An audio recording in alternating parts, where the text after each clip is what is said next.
Hello, everyone. Daniel here from the Next Issue Podcast. On today's video, I'll be doing a review of Inferno number 4. This is the final issue of the Inferno arc. This Inferno series, I would call it the immediate sequel to the House of X Powers of 10 book.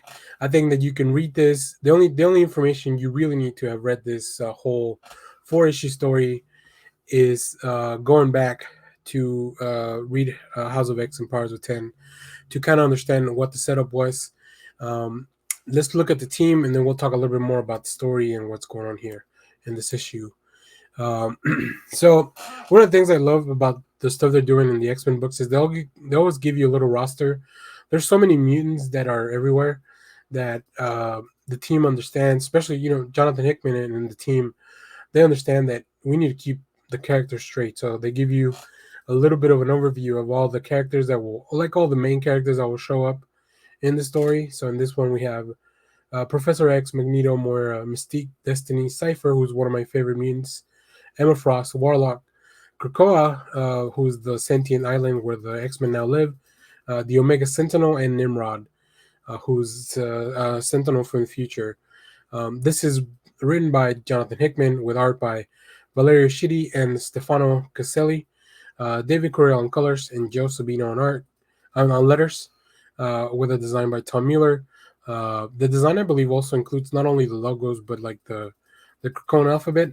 I believe this just says Inferno. I think they do that with all their titles.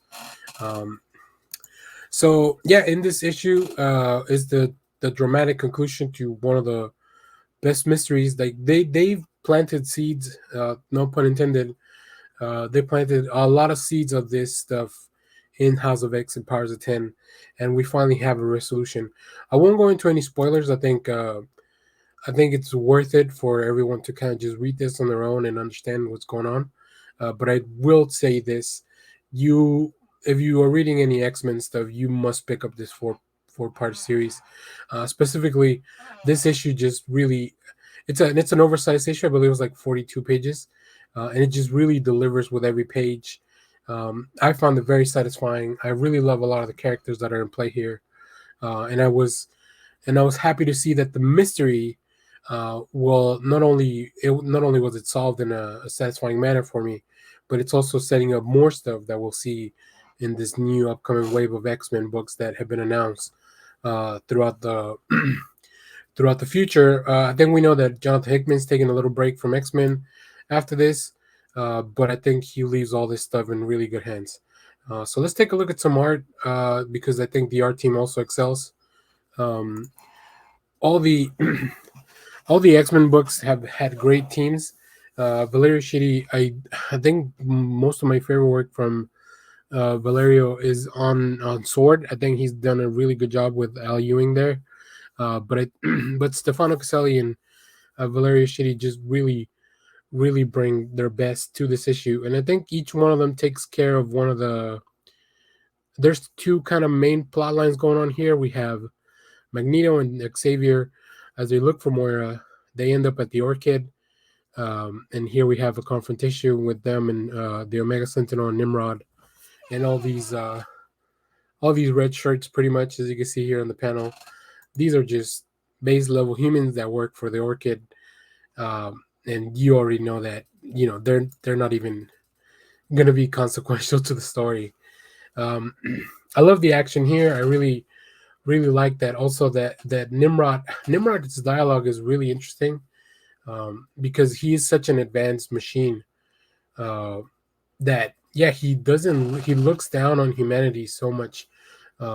So I really love here, especially like specifically angles like what we see here in the bottom panel, with the Omega Sentinel and Nimrod. Like it just really adds a lot of gravitas to an interesting feel to the story. Um, and like I said, I picked a lot of panels that are really just main focus on this story. There's a lot of other stuff going on with Moira and everyone else that's going around, Mystique and Destiny, as you can see in the cover. If you don't really remember, a quick overview is that Moira, every time she's a mutant, every time she dies, she kind of resets the timeline. So her power is kind of the power of retcon, and explains and kind of solidifies and unifies all the timelines that we've had in the X-Men overall. Like, it's a really interesting read if you haven't read House of X and Powers of 10.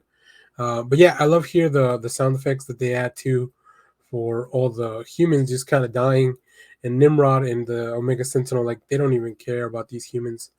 They know they don't need them to fight against Magneto and Xavier. Um, Now we know that the mutants have these resurrection protocols, so I don't think we were ever afraid that Magneto and X-Men and then Xavier would die. But even if they did, we have to remember that we've seen in the past that they only remember as much as Cerebro can record. So if Cerebro is damaged or anything, they could not remember how they died or what happened. So it's always interesting to keep that in mind. I think it's an interesting.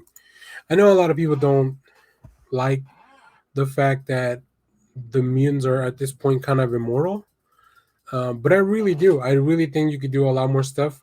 I kind of hate the gimmick in the comics that they're gonna kill someone, but they keep doing it over and over. Um, we have a comic coming up called the Many Lives of Wolverine, which who knows what that's gonna be about. But yeah, I think with this immortality, I think it's more fun to understand how do they use that, who goes in there, who goes in the resurrection queue, like all that stuff is really interesting. And then yeah, I mean, look, once again, the art here, like I could take a lot of these panels. This is when I would want Comixology or the digital service to have a feature where you can, remove the word bubbles for a minute, so you could take a look at the full art, and then just kind of put them back. I think it would be a neat way to appreciate the art. So yeah, this was a great event. It has a fantastic payoff for everybody that's been a long time reader.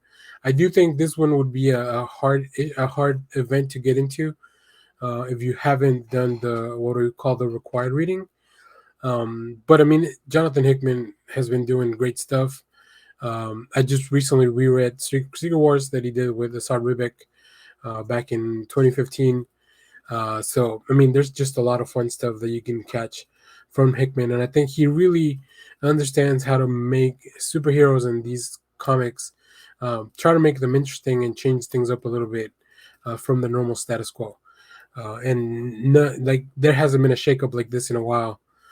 So I really appreciate it because I love the X-Men. I think they're my favorite group in comics overall. So yeah, let me know what you thought of this event in the comments. Let me know what X-Men books you're reading. I think I might have mentioned in my X-Men review, I'm pretty much picking up everything in the X line, and I know there's plenty of stuff coming in 2022. So hopefully we can get to work with Marvel and bring you some more of this stuff, so we can cover all these issues that you guys enjoy. So yeah, but let me know that in the comments what you're reading, all that good stuff. Thanks for watching, everyone. Remember to share, like, subscribe, hit the bell so you know when we go live. That is most Sundays, 10 a.m. Central Standard Time. And stay tuned because we have more comic reviews, movie reviews, trailer reactions, all that good stuff you'd love to see in the channel. So thanks for watching, everyone. Bye.